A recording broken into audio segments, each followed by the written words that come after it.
Pregúntense, por favor, tatúense esa pregunta. ¿Cuánto voy a necesitar para mi retiro? Otro año que tocó un bajador, creo que estaba en güey, o sea, casi me quería demandar.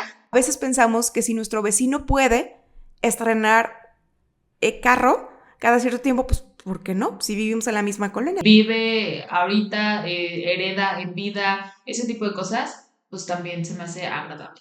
Hey, yo soy Zaira. Yo soy Abril y esto es Finanzas entre Millennials. Si tienes mucha o poca información de finanzas personales y no tienes ni idea de cómo aterrizarla a tu realidad, este es tu podcast. Aquí aprenderás todo lo que necesitas para tener paz financiera, paso a paso para ser un adulto responsable y libre sin tanto rollo. ¡Venga! ¡Hey! Bienvenidos a un episodio más de Finanzas entre Millennials. Yo soy Zaira. Bienvenidos, yo soy Abril y si es la primera vez que andan por aquí, les platicamos un poquito de nosotras. Nosotras tenemos una cuenta en Instagram y en TikTok y en todos lados que se llama Finanzas entre Millennials y sacamos episodios como este cada 15 días en YouTube y en Spotify, donde hacemos book reviews, entrevistas con autores de libros de finanzas, con inversionistas, con un montón de cosas, con la idea de que tengas una educación financiera integral, desde cómo invertir hasta qué hay detrás de las personas que mueven el dinero. Y pues bienvenidos. Hoy prácticamente nos toca book review y uno de los temas que son nuestros meros moles, ¿no? Hablar sobre el retiro. Entonces, hoy vamos a hablar sobre este libro. Ya te cargo el retiro, les vamos a dejar incluso en la descripción porque tenemos entrevista con el autor ya desde el año pasado y la vez pasada pues sustituimos, ¿no? Como que dijimos, bueno, mira, nos echamos el libro, pero la entrevista con él va a sustituir el book review y pues tuvimos comentarios como de, hey, esa no es la dinámica, ¿qué onda? Estamos esperando el book review y la neta sí es cierto, porque ahí obviamente preguntas, aprovechas al autor, etcétera, entonces dijimos, vamos a aventarnos hoy y hoy toca justo book review, está bastante extenso, entonces pues vamos arrancando. Sí, los que conocen a Lalo Rosas, de hecho, cuando fuimos a entrevistarlo yo estaba en modo fan, porque cuando yo empecé a investigar sobre finanzas, me salían videos de él en YouTube. Y entonces o sea, cuando nos hablan de la editorial de que quieren entrevistarlo, yo de, claro, que quiero entrevistarlo. Ajá, entonces, sí, es muy extenso, es muy detallado, o sea, quisiera uno resumir, pero está imposible porque, sí, o sea, es muy detallista en los números y cómo explica. Entonces, vamos a intentar que en este resumen o en este review del libro, vamos a intentar que los números que oigas sean un poquito más, se acomoden a tu cabeza porque nos vas a estar oyendo y no va a haber como una gráfica ni nada, ¿va? Muy bien. El primer capítulo, como ya saben, Zaira y yo nos dividimos los capítulos, a mí me tocó nones. El primer capítulo es ¿cuánto necesitarás para tu retiro? Gracias Dios por esa pregunta. Pocos se hacen esa pregunta. Todos empiezan a ahorrar y pocos se hacen esa pregunta. Pregúntense, por favor, tatúense esa pregunta. ¿Cuánto voy a necesitar para mi retiro? La importancia de tener este objetivo en mente es que este número se va a convertir en una brújula, como en tengo que conseguir esa meta, ¿no? Además, otra cosa que nos menciona es que nuestro cerebro no está hecho para pensar a tan largos plazos. Entonces, dice, pensar en largo plazo es como pensar en una persona ajena a ti, ¿no? Hay dos cosas que nos pasan por las cuales posponemos el retiro. Una es esa, que sentimos que estamos ahorrando para una persona extraña y pues si no ahorro para mí voy a ahorrar menos para una persona extraña. Y lo segundo es que se siente tan lejano que si me espero poquito, pues ¿qué más da, no? Pero ese poquito, volteas para atrás y dices, güey, ya llevo 10 años posponiendo esto. Pero bueno, como uno vive el día, no se siente tanto. Y ese es el problema. Ahora, para hacer los primeros cálculos, él tiene una regla del 4%, pero les voy a dejar aquí en las tarjetas la calculadora de retiro que nosotras tenemos, ¿sale? Es mucho más nivel kinder, pero da el mismo resultado, que es para que vayan y saquen su cálculo de retiro. Los primeros cálculos, él menciona la regla del 4% por Philip Cole, que fue en 1998. Y él y otras dos personas hicieron varias simulaciones para ver cuánto uno tiene que retirar a la hora del retiro, etcétera, etcétera. Entonces, descubrieron que tiene que uno ahorrar lo suficiente para que tu primer año de retiro puedas retirar el 4% de esa suma, ¿sale? Y el segundo año, la misma cantidad que el primer año y solamente se actualiza con la inflación. Entonces, Abril, ¿Cuánto tengo que ahorrar? Pues imagínate, aquí jugaríamos una regla de 3. Si tu 4%, o si tú vives hoy mensualmente con 40,000 pesos al mes, entonces ese sería tu 4% de cuando tengas 65 años, ¿ok? Para retirarte con la misma cantidad. O sea, para decir, cuando me retiro vivo igual que cuando trabajaba, ¿va? Entonces, el 100%, ¿cuánto debe de ser? Y se hace una regla de 3 para que tú puedas sacar, entonces yo tengo que ahorrar tantos millones para retirarle el 4%, que sea igual a 40,000 pesos. Ahora, otra opción es la regla del 5%, que en lugar de que eso haría que tú puedas retirar poquito más dinero y te ajuste para menos años. Pero bueno, la característica de esta regla del 4% es que va a hacer que tu ahorro te dure por 30 años después de que te retires. Ahora, también menciona los 5 niveles de libertad financiera de Tony Robbins, del libro Domina el Juego. Aquí se los resumo. Nivel 1, seguridad financiera, que tus ahorros cubran tus necesidades básicas, como comida, vivienda, transporte y ya. Nivel 2, vitalidad financiera, de tus ahorros que cubran gastos extras como restaurantes, salidas, a esto le llamamos estilo de vida.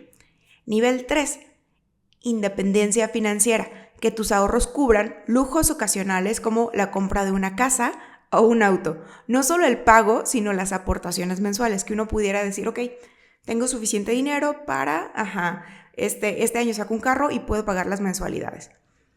El quinto nivel de libertad financiera se llama libertad financiera absoluta, significa que tus inversiones deberán ser capaces de cubrir cualquier capricho que vayas a querer darte.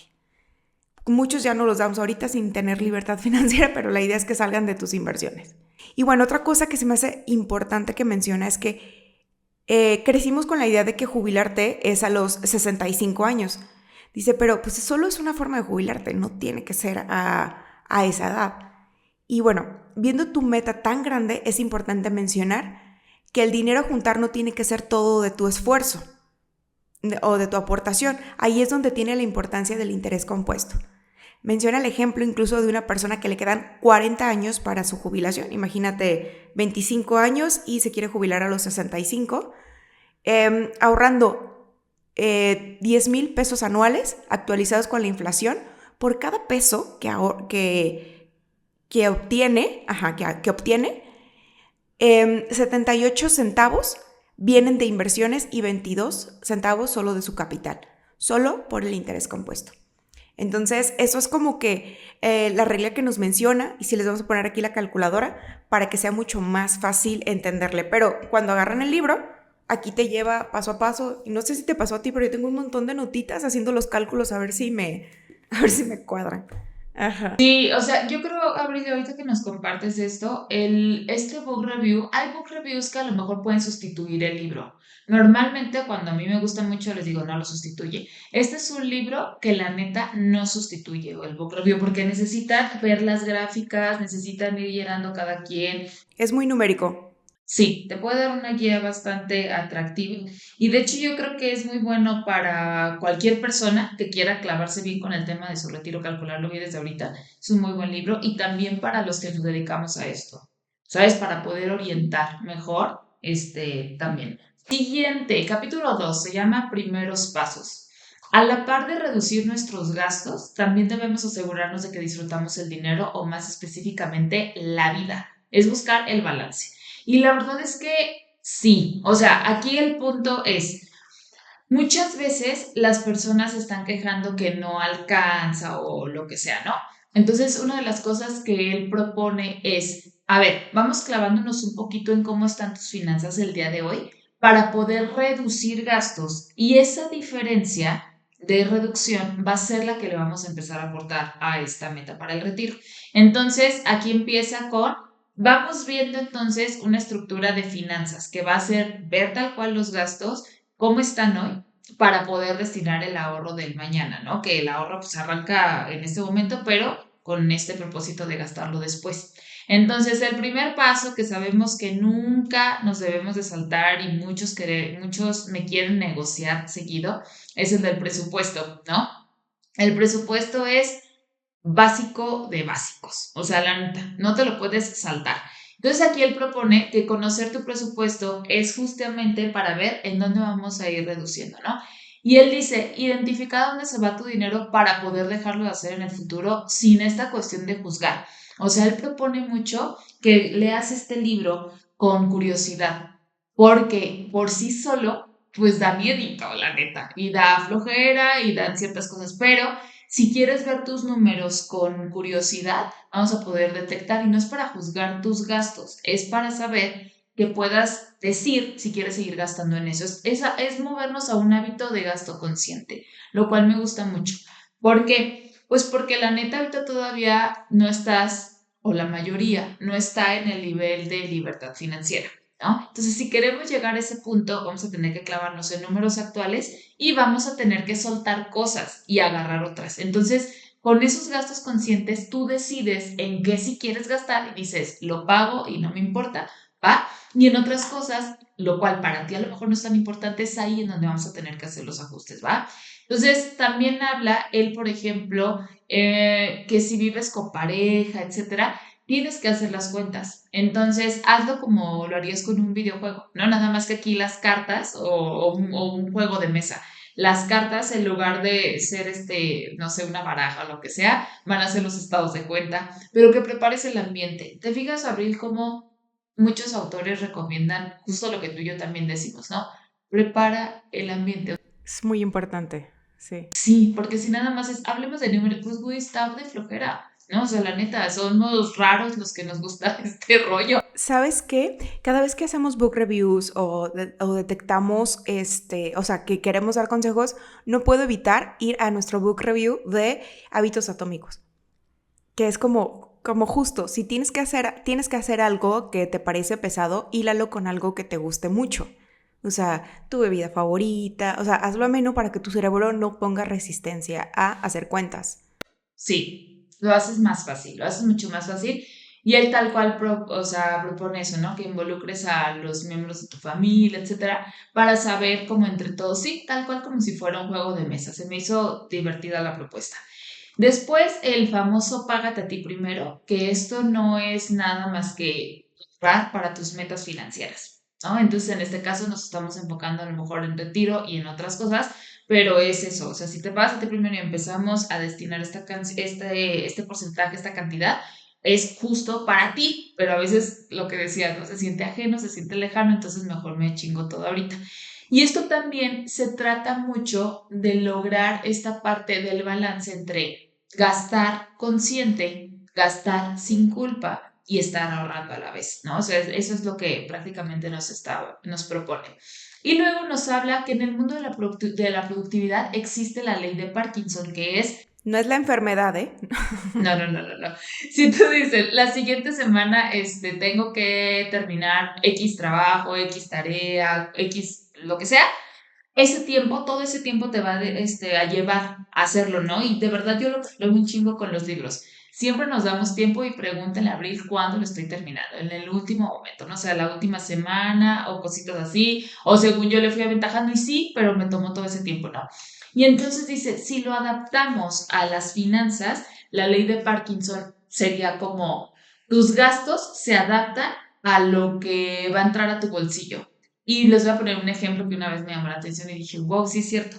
Papás, cuando le suben la colegiatura y bla, bla, bla, mágicamente ingresan ahora los nuevos gastos de la colegiatura de Sí, los y niños. si alcanza. Y se alcanza. Entonces, ¿qué sucedió? Pues está pasando ahí esta parte de la ley de Parkinson, ¿no? Entonces, me gusta.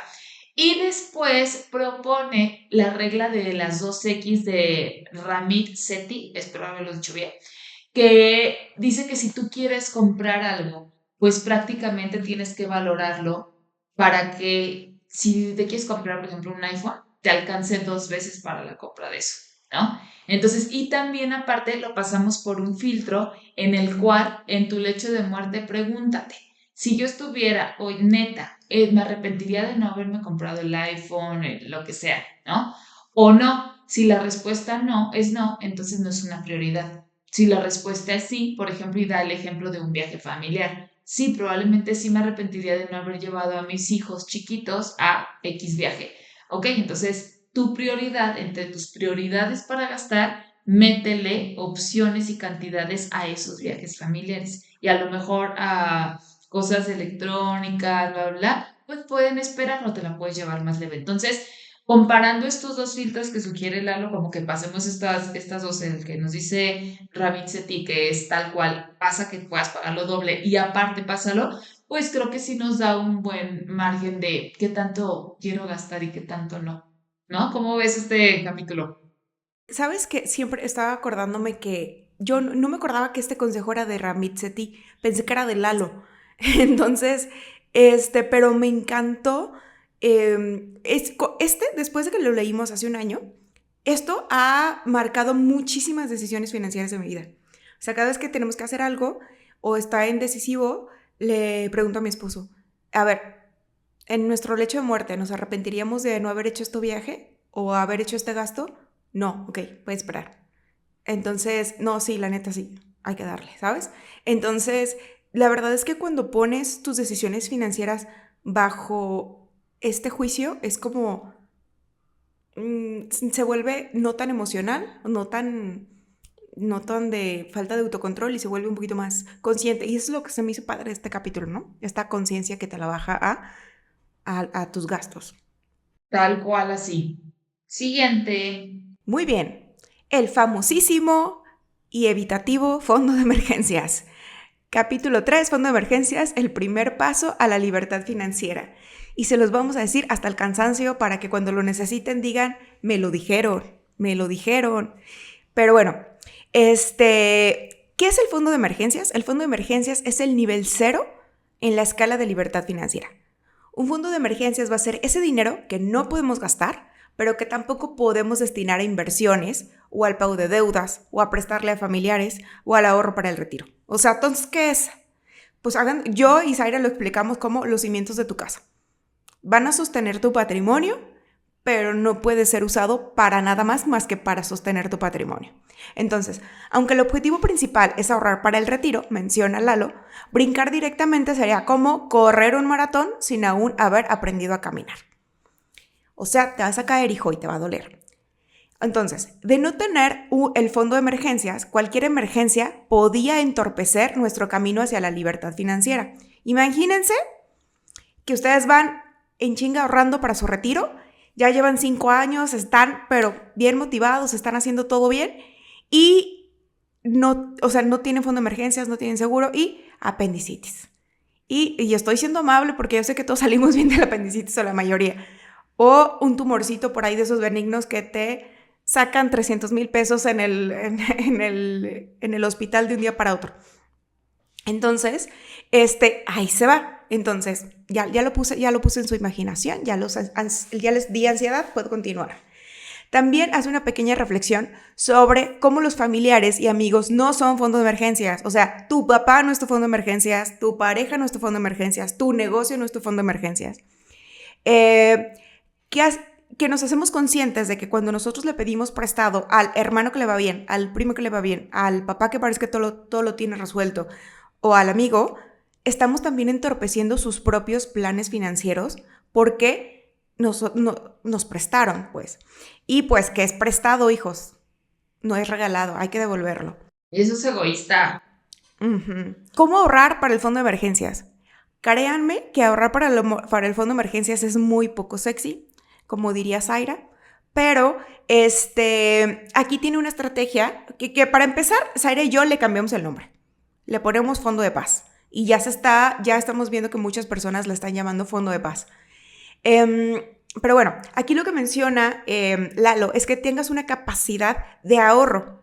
Y entonces, imagínate que tú ganas, vamos a hacer números simples que sean fáciles de imaginar. Tú ganas 10,000 pesos al mes y tú vas a destinar el 10% para ahorrar, ¿sale? O sea, 1,000 pesos. Ahora, tu primer objetivo sería juntar 10,000 pesos, ¿sale? O su equivalente, $500, o sea, como si fuera un mes de ingresos. Y vas a destinar el 100% de tu capacidad de ahorro. Entonces, 1,000 pesos, que es tu capacidad de ahorro, se van directamente para juntar tu primer tu primera beta, que son 10,000 pesos. El nivel 2, vas a destinar esos 1,000 pesos, lo vas a dividir en dos. 75% a seguir aumentando tu fondo de emergencias y luego el 25% restante a otro objetivo. Puede ser el retiro, puede ser ahorro de consumo, etc. Y luego el nivel 3 es 50-50 y así sucesivamente. La idea hasta que juntes 12 meses. Pero ahora, hay algo que es muy importante que menciona Lalo, que es que él se mide no por meses, no por ingresos. Sino por gastos. Y él dice, ¿por qué? Porque en una emergencia o en un periodo de crisis, tú vas a saber, ok, restaurantes, esto lo puedo pausar. Entonces él se lleva, por ejemplo, si una persona gana 15,000, dice, bueno, a lo mejor 10,000 son para vivir y 5 son para estilo de vida. Entonces nos vamos a basar en meses de gastos. Pero, ¿tú qué opinas de esto, Sai? Pero yo opino que, sinceramente a mí me sigue gustando más basarme por ingresos, porque justo coincido con él en que en un momento de crisis, lo primero que podemos reducir es el estilo de vida. Sin embargo, irnos al otro extremo también siento que está muy pesado, o sea, porque no sabes qué está pasando en la vida de esa persona. A lo mejor fue un quedarse sin chamba. Y yo creo que eso ya trae una carga tan cabrona, güey, de saber que sí, que bla, bla, que todavía para dejarlo encerrado sin que gaste un solo peso, porque quién sabe cuándo Se vuelva a nos volver, a mí se me mata. hace muy rudo, sí. Entonces yo digo, mejor, ahorita que la vida económicamente está en otro momento, dale, y si en algún momento pasa, pues entonces lo que va a hacer es que tus ingresos o ese fondo de paz nos va a alcanzar para cubrir incluso más meses de lo que se viera si reducimos gastos, pero sí dándote que uno que otra salida porque me parece importante, ¿no? O sea, por ejemplo, perdón, ahí también, Abril, hay gente que luego va, psicólogo, va, nutriólogo, va, Salud. ¿sabes? O sea, ajá, sí, y entonces yo digo, uy, no, creo que lo vas a necesitar hasta más. Entonces, saben que parece que a nosotros nos pagan por promover el fondo de paz, pero, Ojalá. güey, fíjate, te voy a contar un chismecito aquí en corto. A Espero que no ver. lo escuche. Ah, bueno, no, y si me escucha, Que pues quede X aquí también entre es. nosotros. Ajá, que quede aquí entre nosotros, pero si me escucha, pues también es algo que igual siempre lo digo, ¿no? Una amiga me buscó para preguntarme qué opinaba sobre la compra de una casa, más o menos sé cómo están sus finanzas porque este es mi clienta, ¿no? También. Tú la acompañas. Entonces, Ajá. hasta donde yo me quedé no hay fondo de paz, como yo lo sugiero. Nosotros sugerimos mucho 3 meses de ingresos. No se nos infarten, a veces lo vamos haciendo gradual, 1 mes, 2 meses, 3 meses, pero para mí lo ideal es 3 meses o hasta 6, la neta. O sea, ya sí se me hace mucho, pero está bien, hay gente que se siente cómoda con 6 meses de ingresos, ¿no? Y ya otros loquitos con 1 año y así. Todos somos locos en diferente. Y Cada quien sus entonces, traumas. sí, cada quien sus tramas. Y entonces me dice, güey, de comprar casa, bla, y yo sé que no tiene ni fondo de paz. Entonces, ¿cómo te explico, Abri, que para mí es como, es que no se está entendiendo es que no tengo nada, es que tengo que construir. Lo entiendo, pero es fondo de paz, los cimientos, güey, los cimientos. Pero también, pues yo no me voy a estar peleando, ¿verdad? Con cada opinión, y menos cuando son compas y son personas que ¿Te pidió tu opinión? sí, y se la di en, güey, hay otras maneras, yo te comparto la mía, yo ya me iba de vacaciones, regresando platicamos y ya. Entonces, y me ha pasado, ¿no? Que doy mi opinión y después me dicen, oye, aún así me compré esto. Dale, qué chido, es tu 3 gusto. meses después, tengo una emergencia y... Sí, güey, pero cualquier compra, yo digo, si no tienes fondo de paz, pues no es tu momento, pero está cañón sostener eso. Quien lo hace me da mucho orgullo, porque digo, le entendiste, compa. Pero bueno, ¿algún otro comentario sobre capítulo 3? Sí, espérame. Entonces, ya estaba yo bien entrada en el chisme de la muchacha. Ay, no, ya estaba bien preocupada. Luego Ok, les cuento qué pasó. 3 horitos después, ok. Ok, otra cosa que es bien importante es que menciona, Lalo, es que cuando tú ahorras el 10% de tus ingresos, estás acostumbrado a vivir con el 90%. Entonces, en lugar de juntar, no sé, 10,000 pesos, pues ahora tu meta se reduce a 9,000. Entonces, dices un ganar-ganar, porque es como, ganas 2 veces, ¿no? Al gastar menos y al ahorrar más.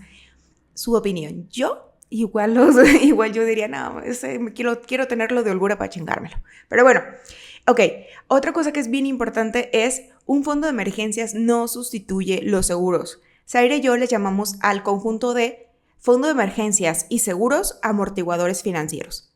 ¿Ok? Recuerden que los seguros no te van a pagar todo el siniestro. Por ejemplo, en gastos médicos, si llegas al hospital por un accidente, por una enfermedad, por lo que sea, no te va a cubrir el 100% del gasto, va a cubrir una parte.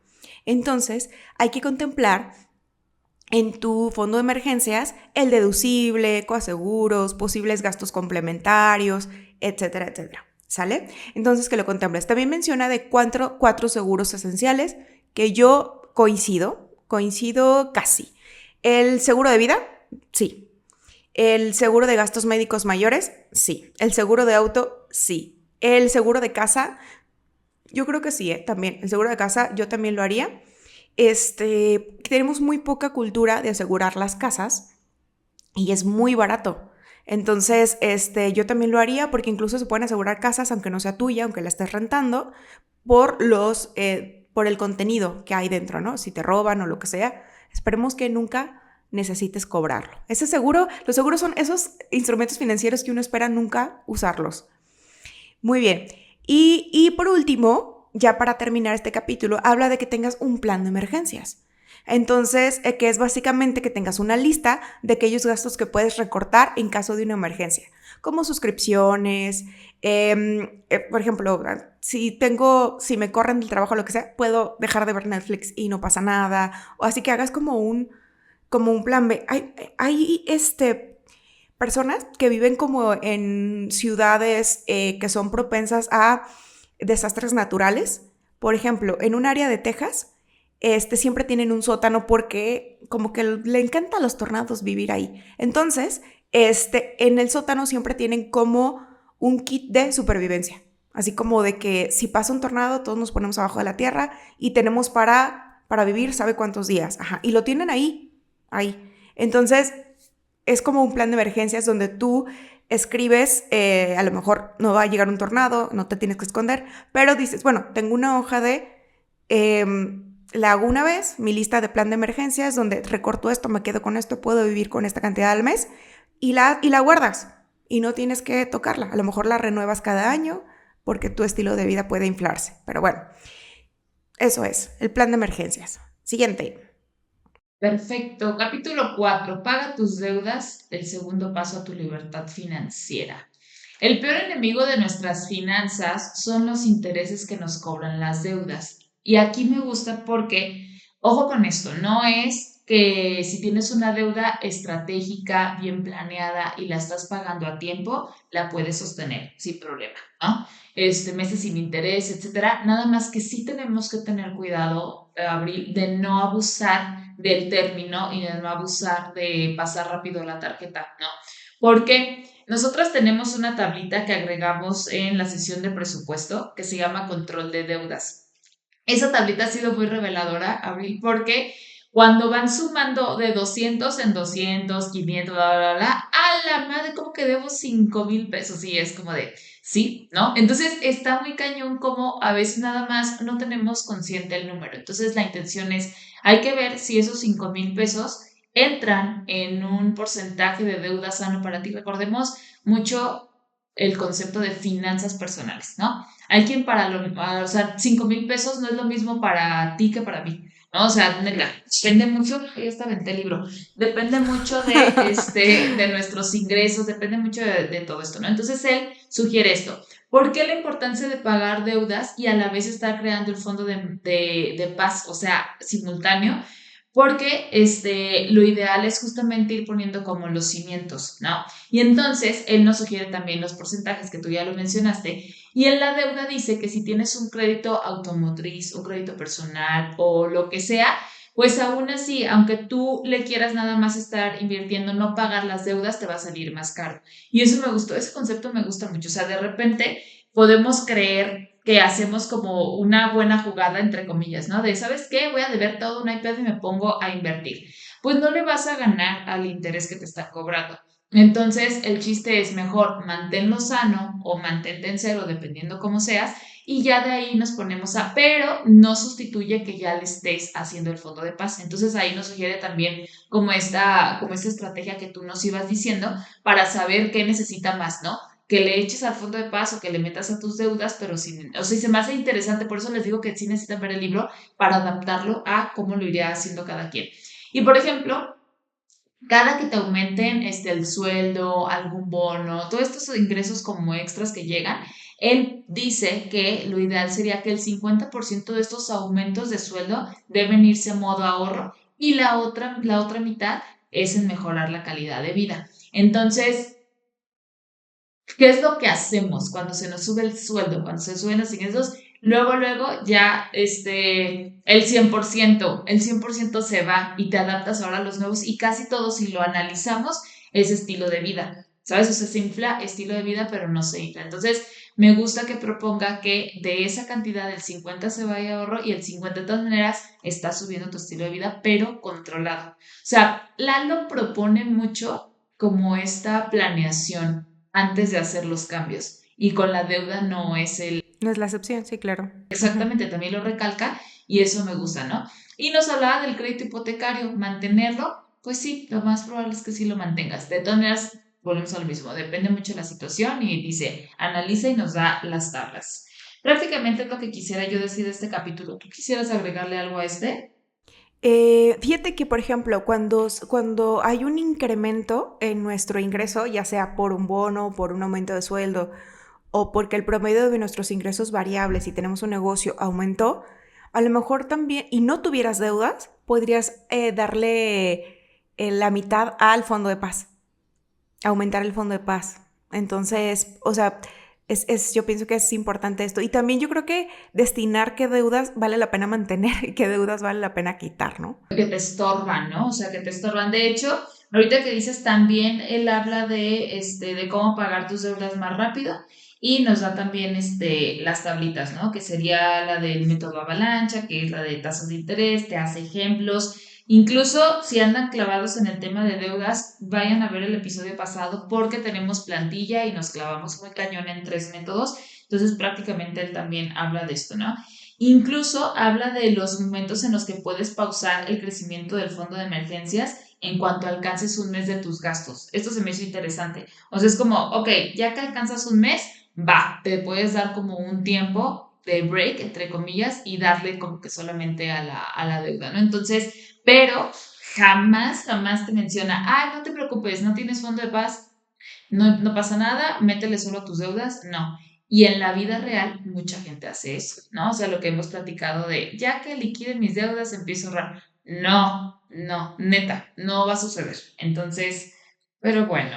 Siguiente. Perfecto. Y entonces, si se fijan, los primeros 4 capítulos habla como de tu estructura financiera, así como de eso de que quieres meter un nuevo mueble a tu casa. Dices, güey, primero acomoda lo que tienes, hazle espacio. Entonces, de eso se tratan los primeros 4 capítulos. Hacerle espacio a tus finanzas para acomodar el retiro. Entonces, aquí empieza ya a hablar de temas de retiro, como por ejemplo, ¿qué onda con las Afores, no? Bueno, realmente el capítulo se llama Afores, no ¿qué onda? Entonces, Afores. Las Afores son administradoras de fondos para el retiro. Cualquier persona que tenga un empleo formal después del 1 de julio de 1997 tiene un Afore, ¿sabes? Oye, no sé con qué Afore estoy. Véate a la página de la CONSAR, localiza mi Afore con tu CURP y con tu número de seguridad social, pones un correo y te llega a tu correo la información. ¿Sale? Y luego, otra cosa que es bien importante es que sea no suficiente o lo que sea el Afore, ya es una cantidad que no va a salir de ti para el retiro. Entonces, los que son empleados aquí tienen el 30% de alguna manera asegurado, y lo voy a poner entre comillas, ¿sale? Pueden decir, ok, güey, por lo menos el 30% ya está asegurado si sigo siendo empleado de aquí a mis 65 años. Entonces, además, hay gente, no sé si te ha pasado, Zaira, que dicen, oye, si yo puedo invertir una parte de mi dinero para mi retiro, ¿qué hago? ¿Lo pongo en el Afore o qué le hago? Y es no, no, por favor, no. Entonces, aquí dice 3 razones por las que el Afore no es un buen lugar para invertir para el retiro. O sea, déjalo, lo que ya es obligatorio, ahí déjalo. Está bien, sí, sácale provecho. Claro. Ajá, exacto. Sí, todo sirve. Pero si tienes un excedente, hay mejores lugares donde invertir que aportaciones voluntarias. Si te sobra dinero, es que el primer causa por la que el Afore no es un buen lugar es porque limitan la edad de retiro hasta los 65 años. ¿Sale? En primero. Entonces, no podrías retirarte antes. Tú dirías, igual no me quiero retirar antes. Bueno, la segunda razón es porque las Afores deciden de manera unilateral de qué forma se invierte el dinero. Estamos recordando que son millones de mexicanos los que tienen el dinero bajo administración. Por lo tanto, la CONSAR pone las reglas. Y las reglas bajo las cuales se invierte el dinero de las Afores es súper conservadora. Súper conservadora. Entonces, si sacamos un promedio histórico, suponiendo que todas las Afores fueran una, y es el 7% de rendimiento, o sea, es súper poquito, cuando la inflación es del 4%. Entonces, es muy conservadora y tú no puedes decir, bueno, pero yo le quiero meter más. No, ya las reglas están hechas. Decidir. Exacto. Y pues la tercera razón, ya se las spoilé, son los pocos rendimientos que tiene a comparación de la inflación. Ahora, cada Afore, la Afore es el ahorro para el retiro. Pero después hay como, ¿dónde se invierte? Se llaman sociedades de inversión. Me suena como a la Sociedad de la Nieve. Se llaman sociedades de inversión que son como, por ejemplo, son estructuras de inversión o son recetas de inversión de porcentajes de renta variable, renta fija, etcétera, que van a depender de la generación en la que nacimos. Por ejemplo, si nacimos en los 90s, entonces va a ser la CIEFORE 90 a 2000. Y entonces ahí se va a administrar de alguna manera según en el año en el que naciste. Con la idea de que conforme te vayas teniendo menos tiempo para retirarte, o que te vayas, es más, que te quede más poquito tiempo, que ya te vayas a retirar, entonces se va reduciendo el riesgo. ¿Sabes qué dije? Bueno, ahora, ¿cómo elegir la mejor Afore? Porque toma en cuenta que te puedes estar cambiando de Afore sin ningún costo. Con la aplicación de Mi Afore Móvil te puedes cambiar. Pero ¿cómo sé a cuál me cambio? ¿Cuál es la mejor? Bueno, hay un índice que se llama Índice de Rendimiento Neto o IRN, ¿sale? Que toma la combinación del rendimiento de los últimos 10 años y luego de los 5 años y luego de los 3 últimos años. Entonces empieza a tomar como una fórmula donde toma en cuenta todo. Entonces así está súper bien, porque si una Afore ha hecho las cosas bien 3 años, dices, pues mejor toma en cuenta lo de 10 años. Pero sí, estás reduciendo como momentos malos de las Afores donde dices, bueno, me puedo ir un poquito más a la segura. Un panorama más amplio. Correcto. Y más realista. Ajá. Entonces, este índice de rendimiento neto ya quita las comisiones anuales de las Afores, ¿sale? Entonces, te muestra una tablita, te muestra dónde lo puedes sacar y dice, ¿con que estés en las primeras 3?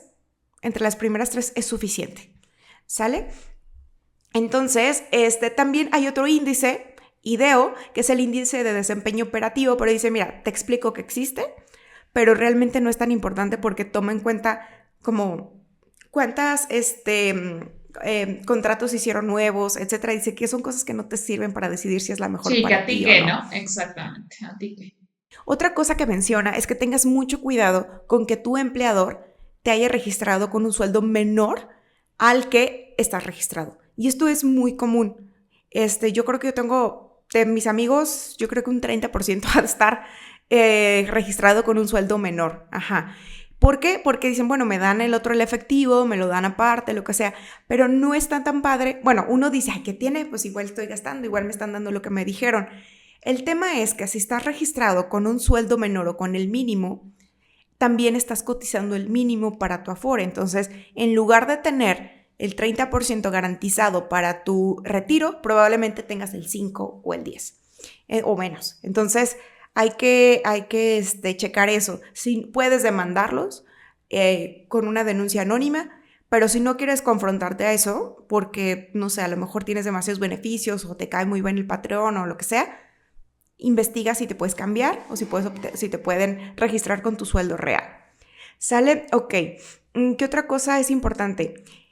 Otra manera de saber cuánto dinero te va a dar el Afore o etcétera, es que uses la calculadora de la CONSAR. Pero, cuando yo la usé dije, algo no me suena bien. Y es que no tiene contemplada la inflación. Y es un gran error viniendo del gobierno. Gran error. No pueden omitir este error. Y es que no contempla la inflación. Y eso es... Es que no lo ven tan importante, yo creo. O sea, no lo contemplan porque volvemos a lo No, mismo. ¿cómo crees? Yo creo que no lo pensaron. Lo ha de haber hecho un becario, no o sea, sé. es como esta parte en donde dices, ay, valor hoy y ya, vámonos. O sea, se está cumpliendo, pero no se toma en cuenta la necesidad al momento de retiro que va a triplicar la cantidad que necesitas. Entonces, fácil triplicar, hay que verlo.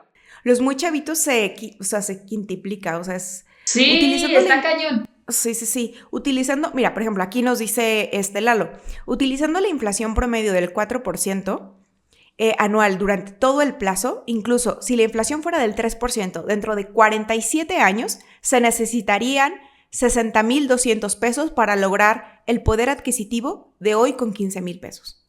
Sí, no manches, 4. Son 4 veces. Entonces, 3 opciones para retirarte con tu Afore. La primera es la renta vitalicia, que se puede contratar con cualquier aseguradora, que es básicamente le das tu dinero a la aseguradora y la aseguradora te da una pensión mensual. La segunda es el retiro programado, que te permite hacer retiros parciales, que tú vas a la Afore y los vas retirando directamente de tu ahorro hasta que se acabe. Y la tercera es la pensión garantizada, que es para las personas que no lograron las semanas cotizadas, que lograron las semanas cotizadas, pero el ahorro no alcanzó para ninguna de las anteriores. Y finalmente, si no alcanzó el número de semanas cotizadas, te dan el efectivo y ya tú lo administras como tú quieras, ¿sale? Y básicamente eso nos dice de las Afores y eso es lo que tenemos que saber para, si tienes, que la sepas usar a tu favor para que complemente tu retiro. Mira, si tienes, explótala, aprovéchala, porque ya es un dinero que se está yendo para allá, ¿no? Que tú no tienes que hacer nada. O sea, sí, pues trabajar en un empleo formal, pues no, que no tengas que hacer nada, pero me refiero que es prestación, entonces ya en automático se está yendo para allá, tú eres el que menos porcentaje. O sea, son como varias cositas que tienes que tomar en cuenta ahí, no es como que te esté costando y estés de acuerdo o no estés de acuerdo, está pasando, ¿no? Pero si no la tienes, no te preocupes, o sea, no la vas a extrañar. Siempre y cuando pasemos al capítulo 6 y entiendas esto. El capítulo 6 es planes personales para el retiro, los famosos PPR, que muchas veces a mí cuando estamos en el medio ponemos PPR como jurando que todo el mundo sabe que es un PPR y la neta no. Hay muchísimas personas que dicen, ¿qué es eso? Pues ahorita vamos a platicar un poquito sobre esto. El PPR, basándonos en palabras de Lalo, es como el hermano mayor de las Afores. El PPR tiene sus propias ventajas y desventajas que lo convierten en un excelente complemento a un Afore, que quizá ya tengas gracias a tu sector formal prácticamente, ¿no? Es más, si no tienes ni has tenido empleos formales lo que quieres y que no tienes Afore, un PPR se convierte automáticamente en la única y mejor opción para planear tu retiro por encima de las aportaciones voluntarias del Afore, ¿no?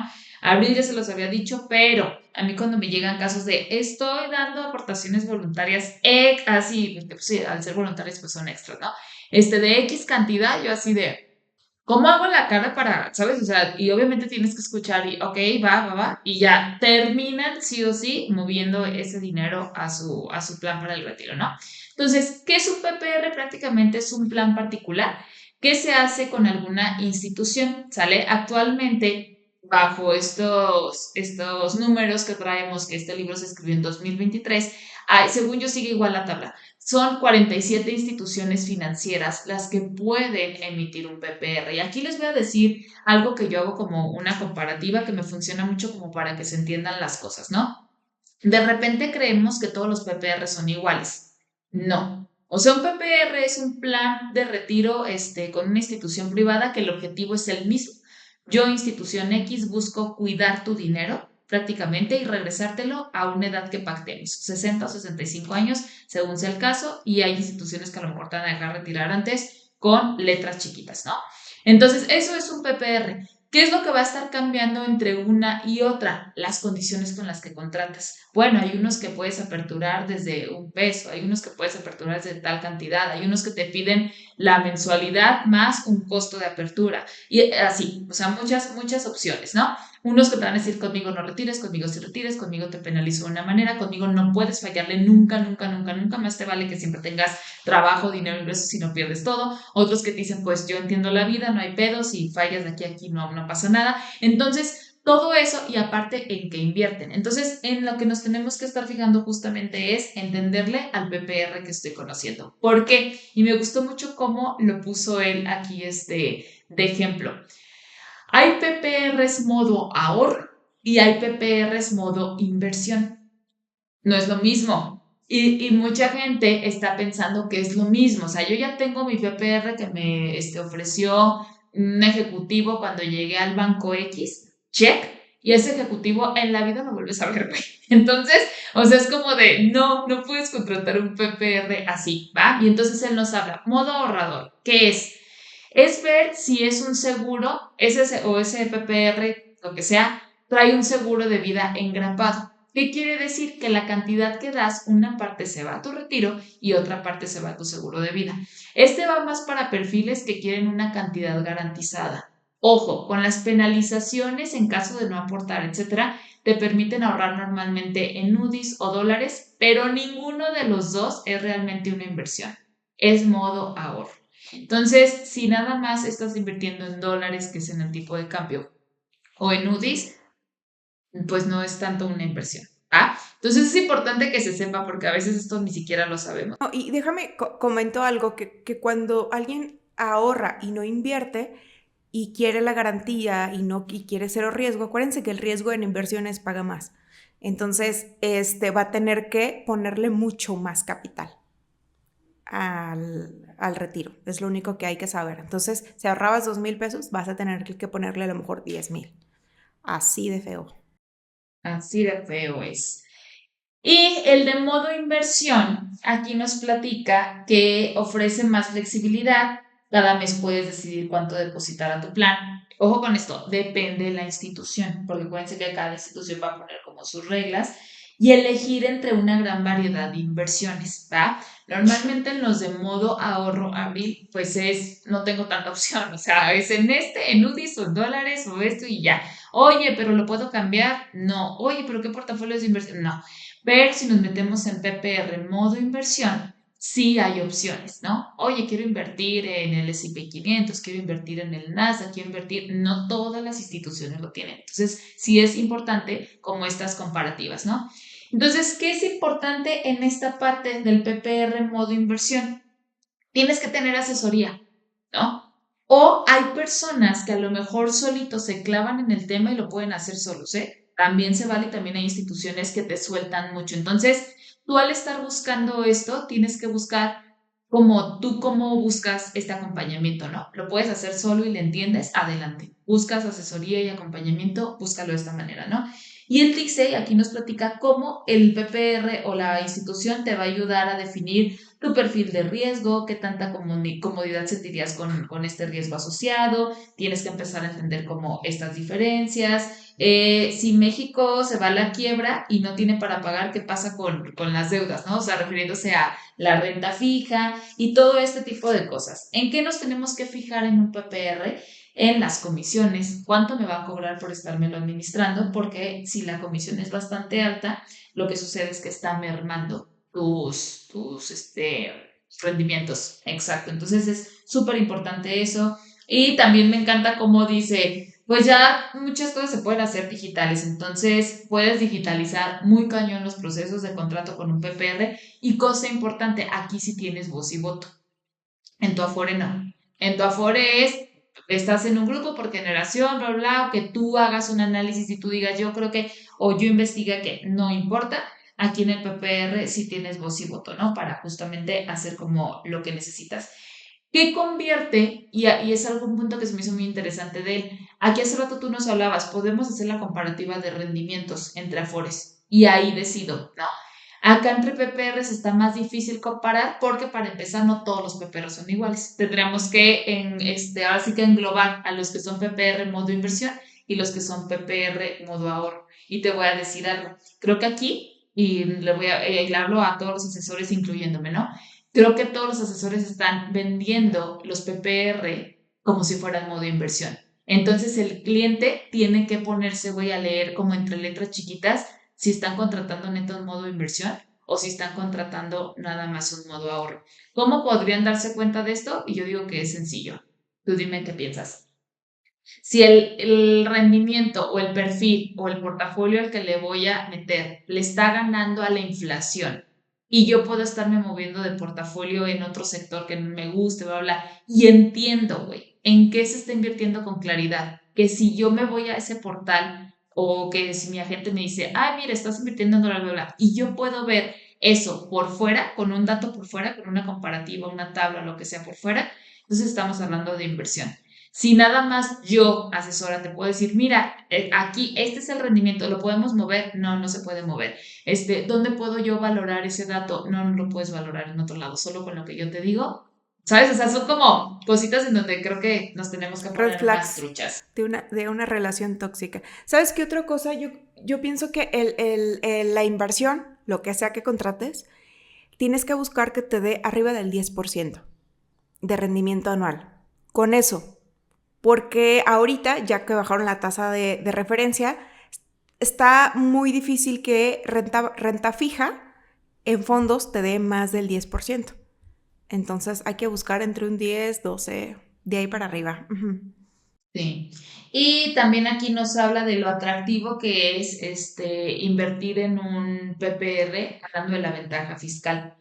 Sueldos y salarios, todos los godines, personas físicas con actividad empresarial, todo eso, pues ya les quitan bastante impuesto, güey. Son de los que más pagan de impuesto. Entonces él menciona, ten un PPR para bajar tu base gravable. ¿Qué es tu base gravable? Me trabé. ¿Tu base gravable? Ajá. Prácticamente son los ingresos que tienes en el año. Todos los ingresos que entran en el año ya pagan impuesto. Tú con un PPR artículo 151 lo que logras es bajar esa base gravable, te cobran menos impuesto y eso hace que tengas una devolución en abril. Prácticamente en números o en una explicación práctica sería eso, ¿no?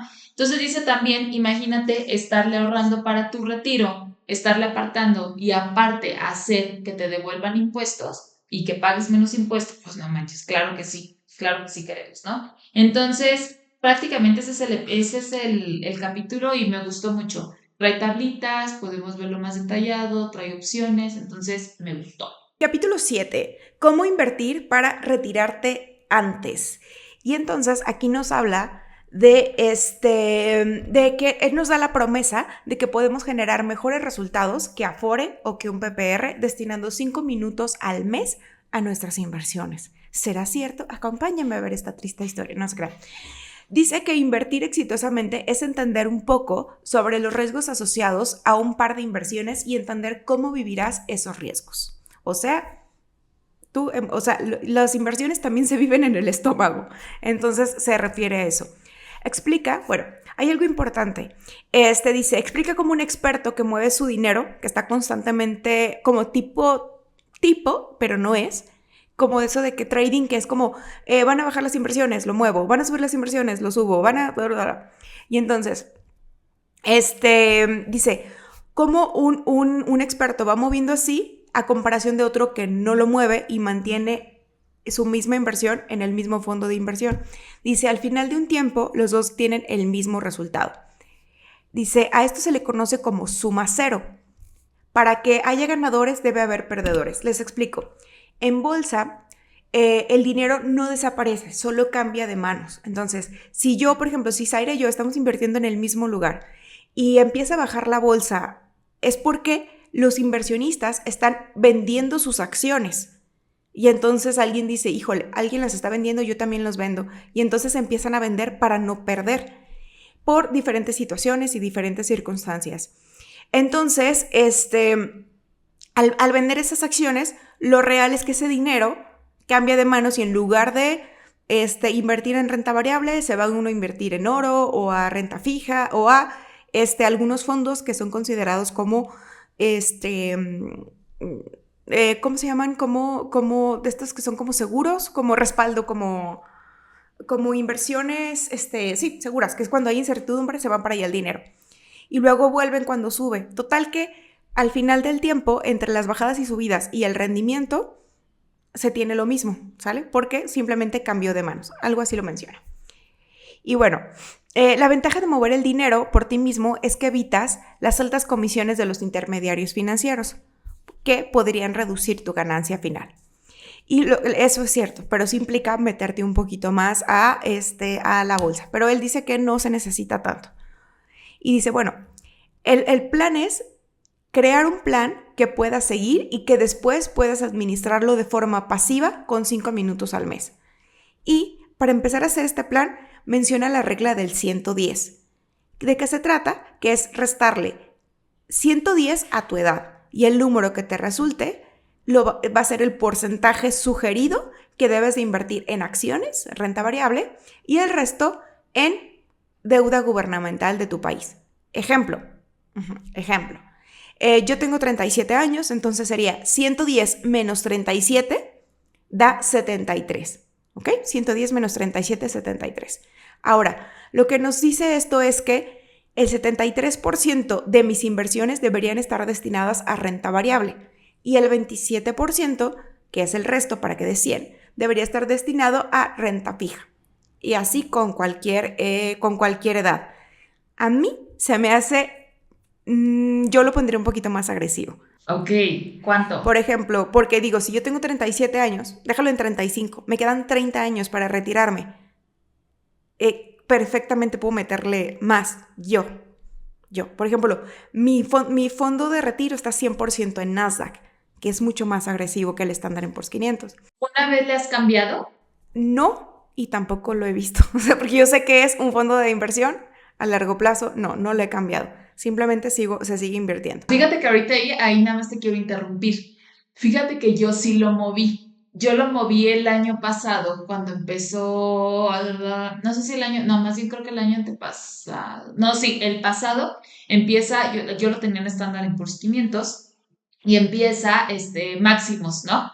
Y entonces dije, no, es que ya va a venir la caída. La bajada. Ajá. Entonces lo muevo y moví una parte, la tengo en conservadora, otra parte la sigo teniendo en dinámico y metí las aportaciones subsecuentes a Nasdaq. Entonces, pues tengo los 3 portafolios, ¿no? Pero haz de cuenta que el conservador pesos, sigo diciendo, güey, ¿para qué si vas a tantos años? O sea, ¿para qué haces eso? O sea, ¿para qué? No, o sea, nada más me calmó los nervios un ratito. Entiendo, tanto Abril como yo rebotamos siempre esta información con un güey que es súper clavadazo en todos estos movimientos, pero en este aspecto sí dije, güey, es que cuando son a corto plazo lo entiendo, pero cuando es a largo plazo me vuelve y este libro, más adelante ahorita voy a reforzar eso que tú acabas de decir. O sea, métele más porque hay otras estrategias más conservadoras. El fondo de paz completamente en una estrategia conservadora, ¿no? Sí, o tu ahorro para tus vacaciones, o etcétera. Y bueno, ahora bien, dice, esto también hay que adaptarlo a tu perfil. Si eres una persona, la regla del 110 hay que adaptarla a tu perfil. Si eres una persona más conservadora, pues en lugar de 110 puede ser la regla del 100. Entonces eso hace que baje el porcentaje a renta variable y aumente renta fija. O del 120. O sea, ¿sabes? Como si es del 120, entonces, si yo Abril, utilizo la regla del 120, entonces en lugar de invertir 73% en renta variable, invertiría 83% en renta variable y el resto en renta fija. ¿Sale? Entonces aumenta más, ¿no? Ahí todavía me hace sentido. Dice, pero si te sigues poniendo súper nervioso, puedes hacer un riesgo gradual, que es 50 y 50, y año con año, el siguiente año le pones 10% más acciones y 10% menos a renta fija. Y así, hasta que vayas viendo cómo te vas sintiendo, ¿no? Pero sí es importante que hagas el esfuerzo por llevarte a renta variable, ¿sale? Y bueno, una regla que dice Charlie, el socio de Warren Buffett, es que la primera regla del interés compuesto es no interrumpirlo innecesariamente. Por favor. Por eso es bien importante que tengan su fondo de emergencia, su fondo de consumo, para que si se quedaran sin chamba, no digan, ay, es que mi ahorro para el retiro es el único ahorro que tengo. Y entonces muestro una gráfica de alguien que interrumpe el interés compuesto y de otro que no lo interrumpe y es, madre de Dios, es abismal la diferencia. Y bueno, ya por último, de este capítulo, menciona los impuestos por invertir. Sí, amigos, hay impuestos por invertir, porque de toda ganancia el SAT quiere una parte. Y entonces, hay impuestos por intereses de inversiones, por bonos o por dividendos. Se los explico en breve. Los impuestos por intereses, como los CETES, es la institución financiera está obligada a retener 0.50% del monto. ¿Ok? Esto funciona como una retención provisional, o sea, no es la definitiva. Entonces es como la retención que te hacen en la chamba. Y en tu declaración anual haces cuentas con el SAT y ya te regresa o no. Ahora, todas las instituciones financieras van a tener la obligación de retenerlo por ti para evitar la evasión de impuestos. ¿Qué dijeron? ¿El SAT va a confiar en tus buenas intenciones? No. Entonces, los impuestos por ganancias obtenidas por dividendos en México. Así es, aquellos que les gusta invertir en acciones, o en ciertas empresas que dan dividendos para que les den una lanita cada 3 meses, las empresas pagan un ISR del 30%. Entonces, si un dividendo es la utilidad, entonces si te tocaba recibir 100 pesos, por ejemplo, de dividendo, menos el 30%, te tocan 70. ¿Okay? A ese 70 se le agrega el 10%, entonces el 10% de 70, pues serían 7. Entonces al final te quitan impuestos y resulta que si te tocaban 100 pesos de dividendos, entre el ISR y el otro impuesto que se sacó de la manga, entonces son 63 pesos, ¿sale? Es lo que te toca. Y sí, los dividendos son las inversiones que más pagan impuestos. Ahora, por último, los impuestos por ganancias de capital se cobrarán una vez quitada la inflación y las comisiones. Entonces, esto es, si tú inviertes, por ejemplo, en acciones y tú invertiste 10 pesos y te regresan 15, entonces la utilidad son 5. A esos 5 se le quita la inflación y las comisiones. A lo mejor te quedan 4 pesos. De esos 4 pesos hay que pagar, la institución te retiene el 10% para el SAT. ¿Sale? Y ya. Ahí se acaba el capítulo 7. Me gustó. Siguiente, capítulo 8. 2 claves del éxito y de tus inversiones. Y fíjate que arranca con algo que digo, ok. Warren Buffett, que a sus 93 años aproximadamente tenía 117.500 millones de dólares. Ah, caray. Ajá, caray. Ay, coincide con mi cuenta. En 2023 era la 6ª persona más rica del planeta, ¿sabes? Él es el inversionista prácticamente más exitoso que jamás ha vivido y el 97% de su fortuna, Abril, la ha hecho después de sus 60 años. Y ahí dices, ¿qué? Recordemos que Warren Buffett empezó a invertir, si mal no recuerdo, a los 10 años. Entonces estás hablando de... ¿10 años? ¿Pero cómo puedes invertir a los 10 años si no eres legalmente? Porque acuérdate que él empezó a comprar cosas y venderlas y hacer sus reinversiones y no sé qué. O sea, él legal se empezó a mover desde los 10 años de edad. ¿Va? Entonces, hasta dudé, pero sí, invertir seriamente a los 10 años. Entonces, quiere decir que le tomó aprox 73 años juntar 58.500 millones de dólares, ¿no? ¿A qué voy con todo esto?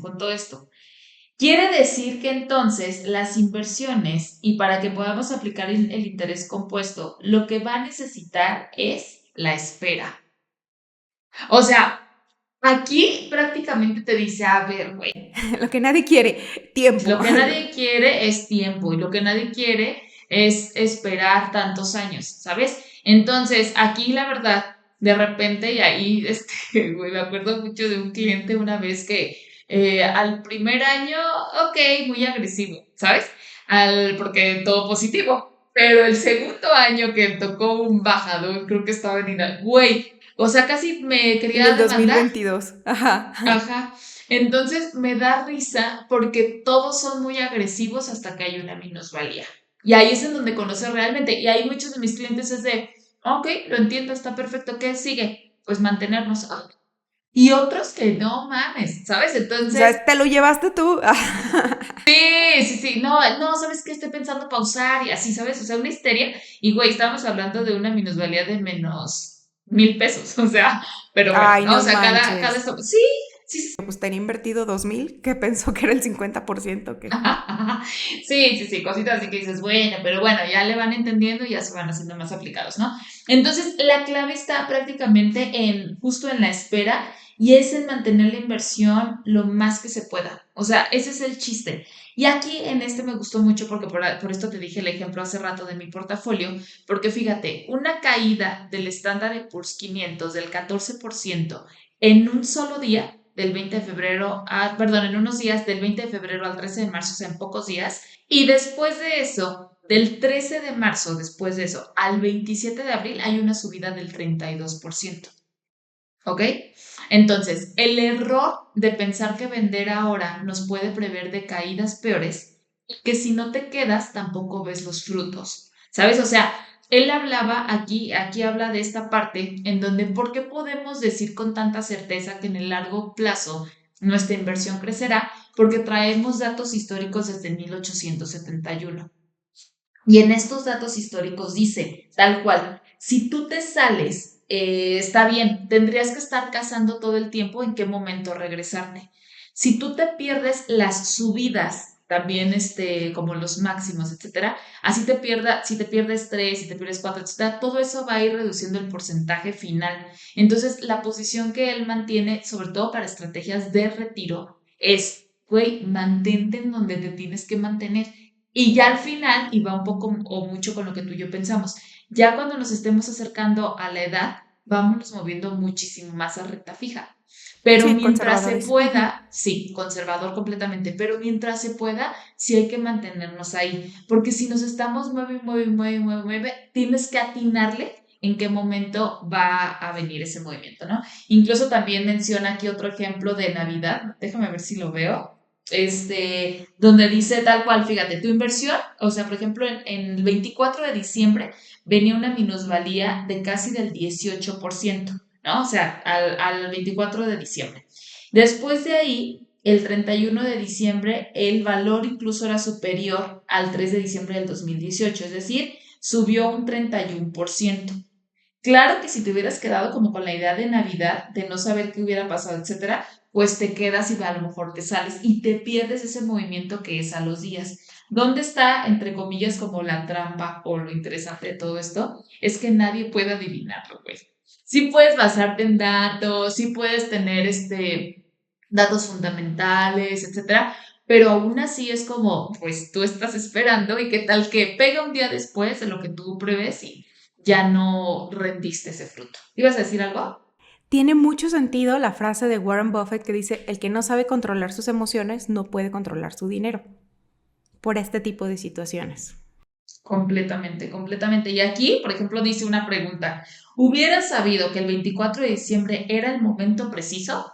O sea, si al 24 de diciembre tenías eso, ¿hubieras sabido que a partir de ese mismo día era el momento preciso? Solamente los que hacen trading a lo mejor, que están todo el tiempo monitoreando, pero eso implica no 5 minutos al mes, sino a lo mejor que estés 5 minutos cada hora ahí checando.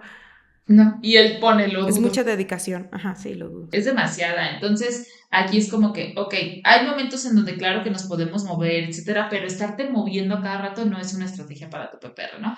Y aquí también me gusta mucho que nos menciona lo de estarnos adaptando al plan, o sea, justo de estarnos dividiendo, de saber en qué momento, de utilizar esta parte del portafolio conservador y todo. Y pues prácticamente es algo que me va gustando. De hecho, hay hasta una gráfica que puso aquí donde dice, se mide en el Standard Poor's 500, que son las 500 empresas más relevantes de Estados Unidos, y te dice desde 1970 a través de varias crisis financieras, ¿no? Entonces te da todos los sucesos históricamente negativos. Y son un chingo, güey, son un chingo. Que el embargo del petróleo árabe en 1972, que así, o sea, un chorro de cosas y te dice, y aún así ha sido positivo el resultado para alguien que hubiera empezado a invertir. Entonces, no te dice, no va a pasar, güey, va a seguir pasando, ya ha pasado en la historia. El punto es que te mantengas. Entonces me volvió a regresar a mi parte Sí, tengo que quedarme agresiva todo el tiempo que pueda. Aunque el nervio sí da. O sea, también como cliente lo entiendo porque pues también soy cliente a la vez, ¿no? Y ya estamos finalizando. Y problemas que pueden retrasar tu retiro. ¿Qué? ¿Existe eso? Sí. ¿Cómo? ¿Cómo? El primero es la inflación de tu estilo de vida, que justamente es lo que hablábamos hace rato. Empezamos a generar más ingresos y empezamos a decir, me cambio de colonia, o tengo un mejor carro, o tengo un mejor estilo de vida. Entonces eso puede hacer que que dicen, no tiene nada de malo, pero puede ser que tu meta de retiro ya no sea la misma de antes. Va a tener que ser más alta. Entonces, eso puede retrasarlo un poco, que tú dijiste, yo quería ahorrar porque yo gastaba 10,000 pesos al mes. Pues, ¿qué crees? Ya te va mejor y ahora gastas 20,000 pesos al mes. Entonces, tienes que aumentar tu meta. Y bueno, dice aquí, el punto no es no evitarlo, sino hacerlo de manera controlada, justo como tú lo comentaste, lo de la técnica del 2X, ¿no? Entonces, dice, el punto es que tus ingresos suben también y bueno, y tus gastos también, tus inversiones también deberían de estar aumentando. Dice, existe la regla del 50% y repite lo de Ramit Sethi. Quiere decir que cada vez que suba tu ingreso a ese extra, lo vas a dividir en 50% para inflar tu estilo de vida y 50% para tu capacidad de ahorro. Si nuestro ingreso sube equivalente a la inflación, entonces no aumenta ese estilo de vida, ¿sabes? Simplemente actualizas gastos, inversiones, etcétera, a la inflación. Ahí no habría actualización. Hay que subir nuestros ahorros, no solo conforme la inflación, sino conforme nuestro estilo de vida aumente. Ahora, si nuestro estilo de vida aumenta, no solo aumenta el ahorro para el retiro, sino también nuestro fondo de emergencias. Entonces, hay que tomarlo en cuenta. Y bueno, menciona aquí algo que yo hice los cálculos en la página de atrás y todavía me quedé así de que, ok, sí le creo, aquí están mis cálculos, no sé si se alcanza a ver todos mis numeritos, de que yo dije, o sea, sí tiene razón, pero ahí se los comento, dice, esto porque, bueno, el único detalle de la regla del 50% es que cuando logras llegar al 30% de tus ingresos, o sea, cuando ya ahorras el 30% de tus ingresos, se pone como que ya no aumenta tanto. Entonces dice, se sugiere que en vez de que sea el 50 y 50, cuando ya estás ahorrando el 30% de tus ingresos, se actualice al 75. En lugar de 50 y 50, 75 para ahorro y 25 para estilo de vida. Dudo mucho que alguien lo haga así. Yo creo que los muy clavadísimos sí. A lo mejor tú sí, Zaira, pero... No creas, ¿eh? No creas. Bueno, dice, otra cosa que puede impedir que nos retiremos como queremos es que nos estemos comparando con nuestros vecinos. Usualmente, Wow. sí, así es, les dolió a todos, nos dolió a todos. Ese quejido de Zaira fue todos. Ok. Sí, Usualmente nos exponemos a sesgos cognitivos. A veces pensamos que si nuestro vecino puede estrenar carro cada cierto tiempo, pues ¿por qué no? Si vivimos en la misma colonia debemos de tener el mismo ingreso, ¿no? Y no, ok, dice, la verdad es que pocas veces tenemos suficiente contexto de las finanzas de los demás. Punto. Entonces dice, pero es muy lógico, siempre te comparas con el vecino que compró un Porsche, pero no con el que compró un Jetta. Entonces dice, o sea, la verdad es que pelear con este tipo de sesgos cognitivos, pues no te va a llevar a ningún lugar. Dice, usamos la regla del 4x al cuadrado. Y es como... Se supone que se hace una lista en uno de los capítulos anteriores, no me acuerdo si la mencionamos, de tus prioridades. ¿Cuáles son tus prioridades? Entonces, cuando pase eso, tú volteas a tu lista de prioridades y decir, en mis prioridades no está estrenar un Porsche, pero a lo mejor sí está ahorrar para unas vacaciones familiares o mejorar mi casa porque un día lo voy a vender o porque, ¿sabes? Como otro tipo de cosas, ¿no? Y bueno, otra cosa que puede retrasar tu retiro es el mismo retiro de tus padres. Entonces, lo real es que este es un problema porque tú vas bien, pero si tus papás no hicieron la tarea, no son ley 73, no tienen ahorro para el retiro, aunque no es tu obligación mantenerlos, pues tampoco los puedes ignorar. Y entonces, y esto pasó con una chica que quería ahorrar para su retiro y a su mamá le quedan 10 años para retirarse. Entonces, obviamente tiene que ahorrar mucho más. Y entonces, la capacidad de ahorro que tenía que ir para ella se está yendo a echarle la mano a su mamá. Y obviamente no le va a alcanzar a su mamá, pero va a ser mínimo algo para que no sea tan pesado para la hija resolverlo, ¿va? Entonces es muy importante. Y bueno, nos menciona que si son ley 73, investiguen sobre modalidad 40, o si ellos pueden, porque si no, ellos, más bien, con la modalidad 40 podrían jubilarse con el tope, ¿no? Dependiendo cuánto le meten. Ajá. Y bueno, menciona que tienen que cumplir 1000 semanas cotizadas para para adquirir modalidad 40, tener un salario cotizado y la edad que decidan retirarse para la modalidad. O sea, si te retiras a los 60 es un porcentaje, si te retiras a los 65 es mayor. Y técnicamente a esto se le llama, a la modalidad 40 se le llama continuación voluntaria del régimen obligatorio del IMSS. Entonces sería una manera de que puedan. Si necesitan que les compartamos, nosotros no somos asesoras en eso, pero tenemos contactos que pueden echarles la mano si son ley 73. Y listo, capítulo 10. Ley 97, contáctenos a nosotros directamente. Siguiente, rómpase cuando se llegue al retiro. Capítulo 10, me encanta mucho cómo arranca. Todos tus problemas financieros deberán haber quedado atrás. Alcanzar la libertad financiera significa que el dinero que has ahorrado durante las pasadas décadas te alcanzará para vivir sin necesidad de generar nuevos ingresos por el resto de tu vida. ¿Va? Hay problemas, ya la vida resuelta, etcétera. O sea, ya no te tienes que preocupar por perder tu fuente de ingresos, ya no te tienes que preocupar por generar nuevo dinero porque pues ya está, ya no te tienes que preocupar incluso por asignar dinero a tus inversiones, o sea, esa parte ya no, y ya no te tienes que preocupar por levantarte a las 5 de la mañana, lo cual me suena fabuloso. Bueno, a mí siento que hasta que sea viejita lo va a seguir haciendo, pero... Hasta que mis hijos ya se despiertan solos y se vayan solos a la escuela. Ya. Puede ser, puede ser. Y entonces aquí dice, ¿qué crees? Nuevo problema. Te costará trabajo gastar tu dinero. Y entonces parece como, ay, ¿cómo me va a costar trabajo si es el momento que estaba esperando? Pero imagínate, Abril, la neta, tener años de hábito de ahorro, modo inversión, modo, ¿sabes? O sea, esta parte de estar cuidando, estar planeando, bla, bla, bla, a de repente tener que actualizar tu experiencia mental y o sea, decir, güey, ya ponte a gastar. Ya sin esta, ¿sabes?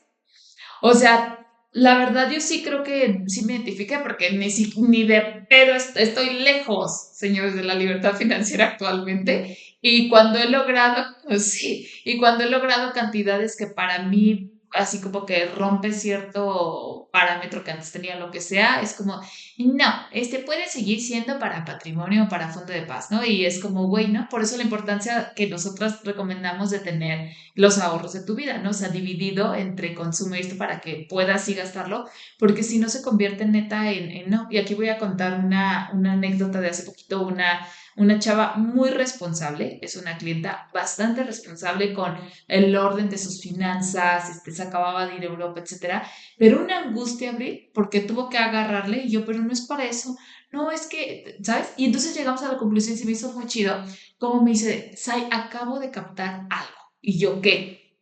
Como yo tenía mi dinero en un fondo de inversión en el banco, sin esta división porque no la conocía, de fondo de paz, consumo y bla, bla, bla, sentí que al ser un fondo de inversión siempre tiene que ir para arriba. Entonces no está prohibido agarrarlo. Entonces, ¿sabes qué hicimos? Un cambio. A ver, para fondo de paz necesitas esta cantidad, para fondo de consumo es esta y para esto es esto. ¿Qué crees? A ti te alcanza para ir a Europa. Y te alcanza para regresar y solo hacer ajustes. Güey, su cara. Para ir y regresar, güey. Pues tengo que se queda güey, allá. porque, de no manches. Entonces, cuando veo esto, por supuesto que me imagino. O sea, si desde ahorita empezamos a chambear de este dinero va a ser con ese propósito, va a ser súper distinto a que solamente sea... Te das Imagínate permiso de gastar. Sí, güey, porque imagínate qué triste que ya llegando a una cantidad, a la edad que sea, a la edad que tú te pongas retirarte, güey, no puedas gastarlo con gusto, no manches, pero sí dice que nos vamos a enfrentar a eso porque es cambiar, pero bueno, vamos ahí quitándole porque sí es cierto, de modo ahorrador en modo gastador. yo me imagino a veces el cerebro que es como un cubo Rubik que está como bien en colores y tú dices, ahora tengo que gastar me imagino el cubo Rubik así torciéndose de muchos colores, así como... Y tú así de, ¿qué está pasando? tardé en acomodarlo. Sí, justo. Y aquí, él pues nos va diciendo también las reglas, ¿no? De ahora en lugar de ir acumulando, para poder llegar al momento que fue el capítulo 1, de cómo voy a llegar a la desacumulación del 4, del 5, etcétera. Entonces, ahí, algo que se me hace muy bonito de los números y de las estrategias es que no estás casado con una en específico, güey. O sea, vela modificando a tu estilo de vida. A lo mejor llegas y si te retiras antes de esta edad, pues entonces hay que hacer que esa lana nos alcance más años, ¿no? Si te quieres retirar después o llegaste a un punto más alto. O sea, como que todo esto y te da fórmulas, lo cual se me hace bastante atractivo, para que ustedes las puedan hacer en casa y decir, ok, a ver, tengo un escenario de menos de 20 años de expectativa de vida y aquí se puso trágico el asunto, ¿no? Porque pues resulta que me tardé más o resulta que hay alguna enfermedad o lo que sea, pues bueno, ¿cómo me voy a gastar ese dinero, no? O escenarios de más de 20 años de vida, ¿cómo lo voy a hacer? Y entonces también te da como estructuras para ir desajustando y desacelerando esa lana. Entonces, y ya. Ah, y último, no te creas, nada más un pedacito que me faltó. No hacer, o sea, cuando te retires, no te retires. Entonces te quedas, ¿cómo? No, llevamos todo el libro, Lalo, hablando de retiro. ¿Cómo que no me retire? Y él se refiere, y se me hizo muy bonito, que no se refiere a que no te retires, sino que se refiere a que no vayas a irte al otro lado de ya no hacer nada. De repente creo que tenemos mucho la idea, Abril, de retirarnos es, vete a la playa toda la vida o al bosque o donde sea y ya no hagas nada. Uy, qué hueva. Al día 2 te vas a aburrir. O sea, yo, por ejemplo, te comparto aquí un poquito. Yo parte de mi retiro me lo imagino tomando clases del tema que me gusta. Ahorita, si ahorita yo tuviera 55 años y me quiero retirar, seguramente estaría bien clavada en temas de feminismo, estaría bien clavada estudiando psicología y desarrollo humano, o sea, ¿sabes? Eso no quiere decir que ya no hagas nada, quiere decir que dale tiempo a cosas que a lo mejor en tu vida diaria no alcanzaste y todo, ¿no? Y hasta puse un ejemplo. Si nada más te vas a dejar a dedicar a tus hobbies, no creo que te claves nadando tantas horas y bla, bla, bla, que vas a hacer con las 16 horas que te faltan, ¿no? Entonces no vas a dormir todo el tiempo. Entonces se me hizo bonito, así como de, no hacer nada te matará. Entonces nada más sí recuerda que cuando te retires, no te retires. Y dije, ay, me gustó. Y ya, ahora sí ya, vas. Va que va. Sí, me gustó esa finalización. Y bueno, el capítulo 11, que es el último, se llama No esperes a tu retiro. Y justo aquí empieza a dejar de ser numérico para empezar a ser un poquito más filosófico, Humano. pero también habla de él. Entonces, entonces hay que verlo como un sí a todos los números, pero no te olvides de esta parte, ¿no? No esperes a tu retiro. Y aquí nos recomienda el libro que se llama ¿De qué te arrepentirías antes de morir? Que ya no lo echamos las dos. Bueno, yo lo tengo a la mitad. De la autora Brené, no me acuerdo cómo se llama la película. Brown, ¿no? No me acuerdo. Ok, probablemente. Que justo ya leímos, le puse aquí. Y que nos invita a que empecemos a disfrutar nuestro dinero. Nos invita ahorita disfruta de tu dinero. No pierdas, o sea, sin perder el enfoque del retiro, disfruta el proceso de que no caigamos en la equivocación que él tuvo, de enfocarse tanto en su libertad financiera que se olvidó de vivir. Entonces, y nos recuerda que la vida no empieza cuando logras tu libertad financiera. La vida es hoy. Disfruta tu tiempo, tu dinero. Y la verdad es, o sea, como las cosas de la vida que disfrutas, disfrútalas. Se trata de, obviamente, evitar los extremos, de lograr un balance mientras llegas a tu edad de retiro, ¿no? Dice, ¿qué te sirve llegar a los 60 con un montón de dinero si no tienes energía para gastártelos? ¿No? Y entonces menciona a Morgan Housel en el libro La psicología del dinero, que los extremos son los que incrementan la posibilidad de sentirnos arrepentidos, tanto de ahorrar demasiado, que no salir, como salir, vivir a la hora y llegar al retiro sin nada, ¿no? Entonces, siempre mantener un balance. Me gustó mucho esa frase. Los extremos son los que incrementan la posibilidad de arrepentimiento. Otra cosa que nos recomienda, como conclusión es donar una parte de no te esperes a que tengas millones. O sea, si no donas cuando tienes poco, menos cuando tengas mucho. Y además menciona que puedes deducir el 7% de tu ingreso al donar a instituciones que te pueden dar factura, ¿no? Y porque esas personas, o sea, no sé, imagínate un albergue de perritos, una casa para personas en situación de calle, etcétera. Esas personas necesitan el recurso ahorita, no cuando tengas 60 años. Entonces, podría ser una buena manera, ¿no? Y bueno, también lo menciona, yo todavía no lo recibo como al 100, pero menciona la idea de morir en cero. Dice que es administrar tu dinero de tal manera que alcance para tu retiro, pero que te mueras con 0 pesos en el banco. O sea, uno tendría que saber cuánto hay que vivir o cuánto va a vivir uno, ¿no? Dice, habría que estudiar esta idea un poquito más a fondo, lo que les comento yo. Pero hay una frase que me gusta, que es, tendrás que planear que el plan no vaya según el plan. ¿Ok? O sea, eso se me hizo muy chido porque es... Tienes que tener neuroplasticidad o darte cuenta de que eso hay en tu cerebro para que puedas adaptarte, gastar más o gastar menos según cómo vayas viviendo, ¿no? Abril, ahí pregunta, ¿por qué no te convence tanto el morir en cero? Así como, ¿a ti cómo te gustaría? O sea, ¿qué te imaginas? ¿Como dejar herencia, todo este tipo de cosas? A lo mejor garantizar un ingreso de tal manera, por ejemplo, si son de inversiones en bolsa, pues el dinero de alguna manera se va a acabar, ¿no? Pero, por ejemplo, yo me imagino, si lo pongo en una inversión que tenga un ingreso pasivo, como imagínate, ahorita estoy pensando rápido en una casa.